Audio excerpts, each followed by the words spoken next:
बिहार की राजनीति में सुशासन बाबू और विकास पुरुष नामक पुस्तक के अंतिम अध्याय को लिखा जा चुका है। लेकिन जिस तरीके से इस अंतिम अध्याय को लिखा गया है वो बिहार की जनता को कहीं ना कहीं हजम नहीं हो रहा। एक तरफ बिहार के मुख्यमंत्री नीतीश कुमार का राज्यसभा जाने का निर्णय और दूसरी तरफ उनके बेटे निशांत कुमार को लॉन्च करने की तैयारी। ये कहीं ना कहीं एक पहेली की तरह नजर आ रहा है। आज हम इसी पहेली को सुलझाएंगे। नमस्कार, मेरा नाम संजना है और मेरे साथ इस वक्त मेरे सहयोगी निशिकांत जी मौजूद हैं। सर, ये सब एक पहेली की तरह लग रहा है। एक तरफ नीतीश कुमार का अचानक से राज्यसभा जाने का निर्णय और दूसरी तरफ निशांत कुमार की बिहार की राजनीति में एंट्री। क्या पहेली है आखिर ये? देखिए, पहेली इसलिए भी है कि नीतीश कुमार यदि चाहते तो बिहार की कुर्सी पे मुख्यमंत्री बने रह सकते थे। विपक्ष में अभी 41 विधायक हैं। नीतीश कुमार के पास 85 की संख्या है, 85 और 41 126 होता है, जो बहुमत से 4 ज्यादा है। पहले भी इस तरीके का घटनाक्रम बिहार की राजनीति में हो चुका है। नीतीश कुमार ने पलटी मारी थी, महागठबंधन के साथ गए थे, सरकार बनी थी और सरकार ने काम भी किया था। तो अगर नीतीश कुमार को सिर्फ कुर्सी प्यारी होती, ठीक है, तो नीतीश कुमार सरकार बनाए रह सकते थे, सीएम की कुर्सी पे बैठे रह सकते थे। लेकिन नीतीश कुमार ने इतना बड़ा निर्णय लिया, इतनी बड़ी कुर्बानी दे रहे हैं। ये कुर्बानी आखिर क्यों दे रहे हैं, सबसे बड़ी पहेली ये है। इसके प्रति कोई बात ही नहीं कर रहा है। सब ये कह रहा है कि बीजेपी तोड़ रही है, बीजेपी ये कर रही है, बीजेपी वो कर रही है, बीजेपी नीतीश कुमार को खा जाएगी, बीजेपी जदयू को खा जाएगी। सब इसके पीछे पड़े हुए हैं। तो विपक्ष भी, नीतीश कुमार की पार्टी के लोग भी यही बात बोल रहे हैं कि दबाव बनाया जा रहा है, प्रेशर बनाया जा रहा है, साजिश हो रही है। लेकिन जिस तरीके से नीतीश कुमार की राजनीति रही, जब उनके पास विधायकों की संख्या कम थी, सबसे तीसरे नंबर पर थे नीतीश कुमार, तब तो नीतीश कुमार पे किसी का प्रेशर बना नहीं, तब तो किसी ने नीतीश कुमार को प्रेशराइज नहीं किया। अब नीतीश कुमार को जब उनकी संख्या दूसरे पोजीशन पे है, 85 है, नीतीश कुमार को कोई प्रेशर दबाव बना सकता है क्या? ये बात हजम नहीं हो रहा है। तो आखिर नीतीश कुमार ने इतनी बड़ी कुर्बानी क्यों दी? क्यों बीजेपी भी इसके लिए तैयार हो गई? ये सवाल है। देखिए, इसके दो पहलू हैं। अगर इस सवाल को समझना है तो इसके दोनों पहलू को देखना होगा बड़ा ध्यान से। तीसरा पहलू, निशांत जो राजनीति में उनकी एंट्री हुई है, ये एंट्री मजबूरी है। निशांत भी नहीं आना चाहते थे राजनीति में और नीतीश कुमार भी उन्हें आने देना नहीं चाहते थे राजनीति में, लेकिन आना पड़ा। क्यों? क्योंकि जदयू के खास करके कार्यकर्ताओं का मनोबल जो है बने रहने देना चाहते हैं नीतीश कुमार। और दूसरी बड़ी बात यह है कि नीतीश कुमार की पार्टी में नीतीश कुमार के बाद दूसरे नंबर के नेता के तौर पे कई दावेदारियां हैं। ललन सिंह हैं, संजय झा हैं, अशोक चौधरी हैं, विजय चौधरी हैं, कई सारी दावेदारियां हैं। तो इन दावेदारों में से एक को चुनना बहुत ही मुश्किल था।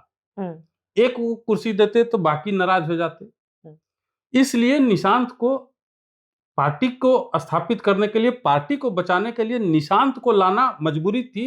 निशांत आए, मजबूरी में आ रहे हैं। लेकिन नीतीश कुमार ने इतनी बड़ी कुर्बानी दी, इसके पीछे का कारण समझना पड़ेगा। इसके पीछे के कारण पे कोई चर्चा कर ही नहीं रहा है।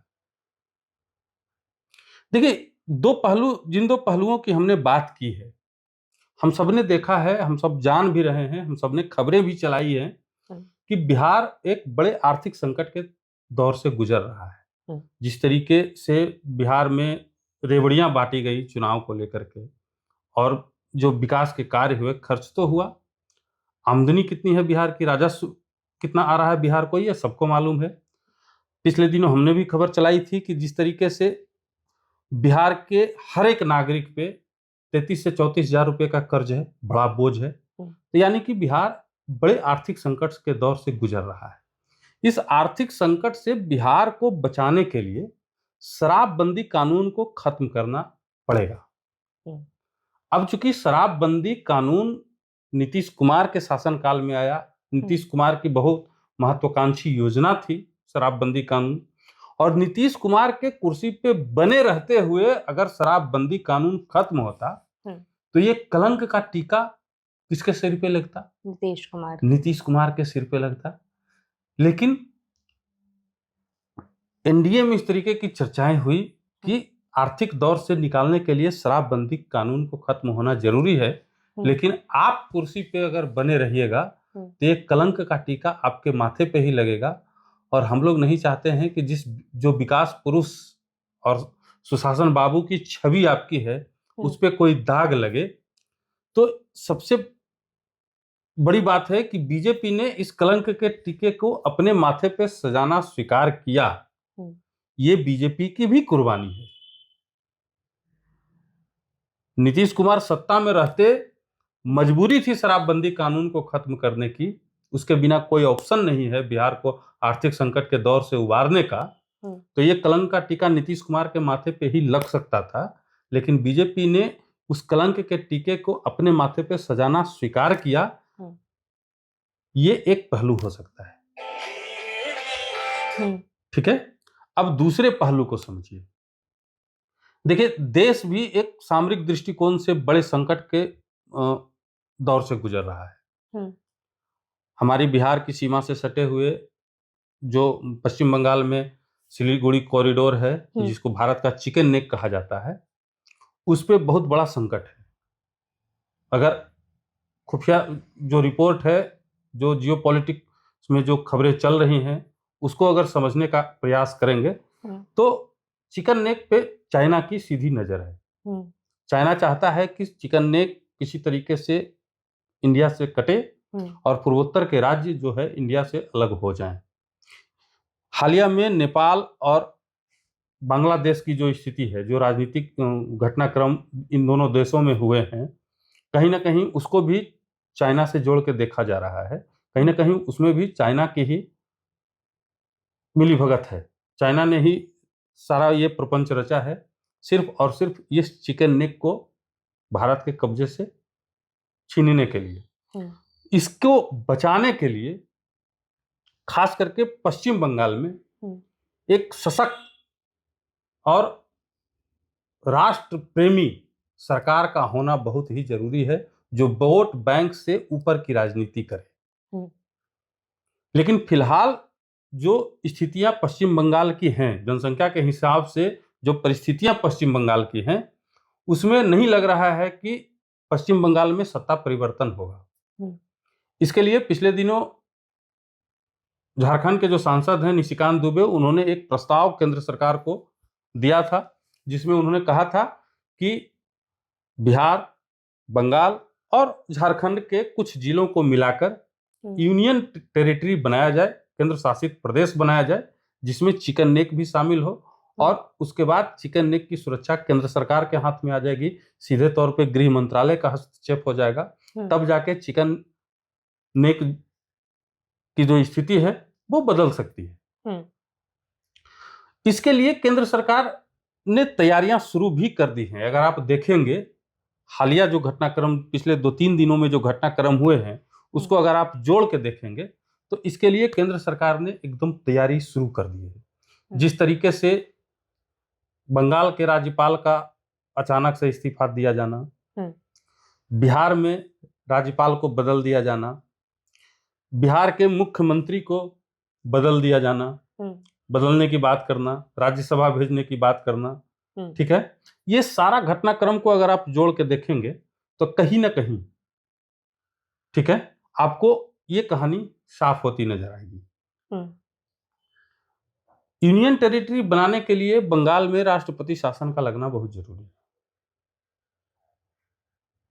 क्योंकि ममता बनर्जी मानेंगी नहीं। ठीक, यूनियन टेरिटरी बनाने के लिए बिहार में एक कड़ा फैसला लेने वाला मुख्यमंत्री का होना बहुत जरूरी है। मुख्यमंत्री कौन बनेंगे इस पे हम चर्चा नहीं कर रहे हैं, कड़ा फैसला लेने वाला मुख्यमंत्री का होना बहुत जरूरी था, मतलब योगी आदित्यनाथ जैसा। और नीतीश कुमार सॉफ्ट माने जाते हैं इन मामलों में। बिहार के जो राज्यपाल थे वो भी सॉफ्ट माने जाते हैं इन सब चीजों में, शांति के प्रचारक हैं, शांति के पक्षधर हैं।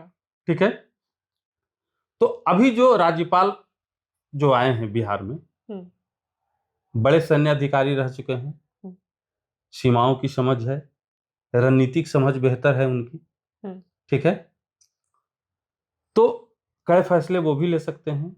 बंगाल में जो राज्यपाल को जिम्मेदारी दी गई है, ठीक है, वो भी खुफिया इंटेलिजेंस में काम कर चुके हैं, लंबा अनुभव है उनको, ठीक है।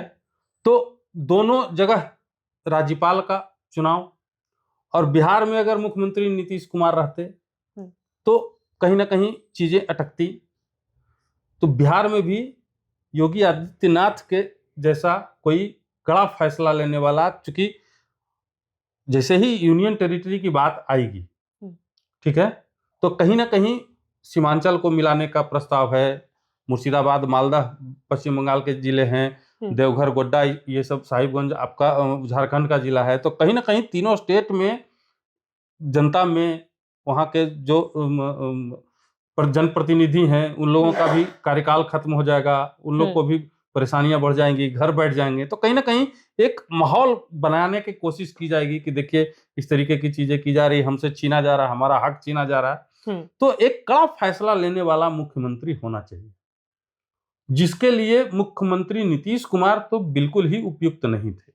तो मुख्यमंत्री नीतीश कुमार ने सबसे पहले तो बिहार के लिए, ठीक है, और दूसरा देश के लिए ये कुर्बानी देने का निर्णय लिया है। और नीतीश कुमार हमेशा से ही बिहार के विकास के पक्षधर रहे हैं। जब उनको लगा कि अब शराबबंदी से बिहार का नुकसान हो रहा है, तो बिहार के विकास के लिए उन्होंने ये निर्णय लिया। पार्टी को बचाने के लिए, पार्टी में जो कार्यकर्ताओं की मांग थी, उसके लिए निशांत को वापस, निशांत को राजनीति में लाने की कवायद जो है तेज हुई। अब आ भी रहे हैं, कल आपका लॉन्चिंग है निशांत कुमार की।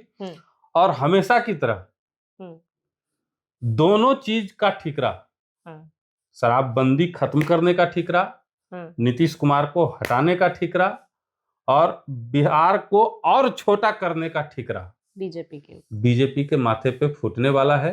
और बीजेपी तमाम कलंक के टीकों को अपने माथे पे स्वीकार करने के लिए तैयार है, क्योंकि बीजेपी हमेशा से ही एक देशभक्त पार्टी रही है। देश, राष्ट्र, धर्म से बड़ा कोई धर्म भारत में नहीं है।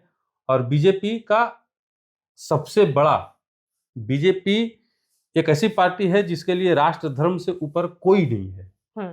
राष्ट्र धर्म के लिए चाहे कलंक का टीका हो, चाहे मौत का कफन हो, हमेशा से ओढ़ने के लिए तैयार रही है। तो ये दो पहलू को अगर आप गौर से देखेंगे, ठीक है, इन दोनों पहलुओं के बारे में अध्ययन करेंगे, जो भी सुन रहे हैं इन चीजों को, गूगल है, चैट जीपीटी है, आप इन दोनों पहलुओं को देखिए, उसके बाद आपको दोनों चीजें साफ हो जाएंगी और दोनों तस्वीर क्लियर हो जाएगी। बिहार में तमाम मीडिया के लोग जो है टीआरपी के लिए अलग अलग तरह की बातें कर रहे हैं। कोई मुख्यमंत्री किसी को बना रहा है, कोई मुख्यमंत्री किसी को बना रहा है। बीजेपी है, बीजेपी किसको मुख्यमंत्री बना देगी ये कोई नहीं जानता है, इसलिए इस पे मत जाइए एकदम। ये दो पहलू जो हमने आपको बताए हैं, इस पहलू पे गौर कीजिए और चीजों को समझने का प्रयास कीजिए। और नीतीश कुमार को भी समझिए, बीजेपी को भी समझिए और उनकी रणनीति को भी समझिए। ऐसे ही कह देने मात्र से बीजेपी जदयू को खा जाएगी, बीजेपी नहीं चाहती नीतीश कुमार, ये सब चीजें जो हैं वो सोशल मीडिया तक सही हैं, लेकिन हकीकत इससे कहीं अलग है, हकीकत इससे कहीं बड़ा है। और अगर ऐसा नहीं होता है तो आने वाला भविष्य कहीं अधिक डरावना हो सकता है भारतवर्ष के लिए। वाकई, चलिए, पूरी पहेली को सुलझाने की हमने कोशिश की। एक तरफ नीतीश कुमार का राज्यसभा जाने का निर्णय और दूसरी तरफ निशांत कुमार की अचानक से बिहार की राजनीति में एंट्री को लेकर जो पहेली थी, सुलझाने की कोशिश की है हमने। पूरे खबर को लेकर अपनी राय कमेंट बॉक्स में जरूर दें। फिलहाल इस खबर में इतना ही, तब तक के लिए बहुत बहुत धन्यवाद।